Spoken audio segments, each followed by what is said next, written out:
मित्रांनो नमस्कार. आज आपण औंध भागातील माळरानावर आलेलो आहे. आपल्याला आपल्या मागं हे जे चक्रव्यूहासारखा जो आकार दिसतोय ह्याला लॅबॅरिंथ म्हणलं जातं. असे लॅबॅरिंथ पूर्ण जगामध्ये 6000 ठिकाणी लॅबॅरिंथ आहेत. हे आपल्या सिल्क रूट जो आपला रोमन संस्कृतीशी असणारा सिल्क रूट होता, शालिवाहन काळातील म्हणजे 2000 वर्षापूर्वीचा सिल्क रूटच्या वर असणारे त्यांच्या ओळखीची ठिकाणं असण्यासाठी त्यांनी लॅबॅरिंथ वेगवेगळ्या ठिकाणी तयार करून ठेवली होती. त्यापैकी एक असणारा लॅबॅरिंथ म्हणजेच दगडांची अशी संरचना चक्रव्यूहाच्या आकारात केलेली असा हा लॅबॅरिंथ आपल्याला या भागात बघायला मिळतो.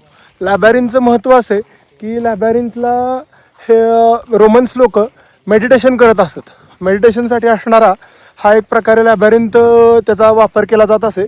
तसेच एक टप्पा, ओळखीचा टप्पा म्हणूनही सिल्क रूटच्या काळात रोमन लोकांनी ह्या लॅबॅरिंथचा वापर केला आहे. असं हे लॅबॅरिंथ म्हणजेच ह्याला कोड्याचा माळ असं आपल्या भागात म्हणलं जातं. पण हा रोमन संस्कृतीचा असणारा एक ठेवा आपल्या सातारा जिल्ह्यात आपल्याला बघायला मिळतो. ह्यामध्ये अनेक सात चक्रव्यूहांचा हा बनलेला चक्रव्यूह आपल्याला बघायला मिळतो. त्याच्यामध्ये आपण जर त्या आकारात फिरायला सुरुवात केली तर आपलं मेडिटेशन होतं. मग मेडिटेशनसाठी त्यांनी केलेला हा एक उपाय आहे. अशा पद्धतीचा लॅबॅरिंथ खूप सुंदर आपल्या भागात आहे. या ठिकाणी 4 ते 5 लॅबॅरिंथ आहेत. 2000 वर्ष साधारण ही जुनी असावीत असा संशोधकांचा अंदाज आहे. सुंदर एक ठेवा आपल्याला इथं बघायला मिळतोय. तर हे लॅबॅरिंथ बघा अशा पद्धतीनं 2 दगडांच्या चक्रीमध्ये आणि इथं हा त्याचा मध्यभाग असा हा आपल्याला आलेला दिसतो. इथनं आपण चालून बघूया. हा चालण्याच्या आकारामध्ये असताना मेडिटेशनसाठी केलेला हा त्यांचा एक उपाय आहे. या ठिकाणी रोमन लोकांचा भारतीय लोकांशी अशा पद्धतीचा हा लॅबॅरिंथ या बैलगाडी वाटेवर हा पूर्वीपासून अस्तित्वात होता.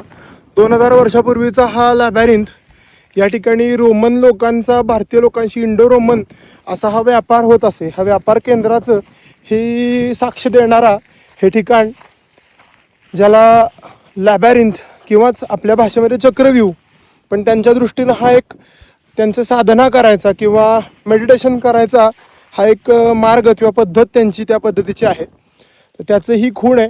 आपल्या साताऱ्यातील औंध भागातील ठिकाणात माळरानावर अशा प्रकारचे लॅबॅरिंथ भरपूर आढळत आहेत, जे जुन्या सिल्क रूटचं आपल्याला साक्ष देत आहेत.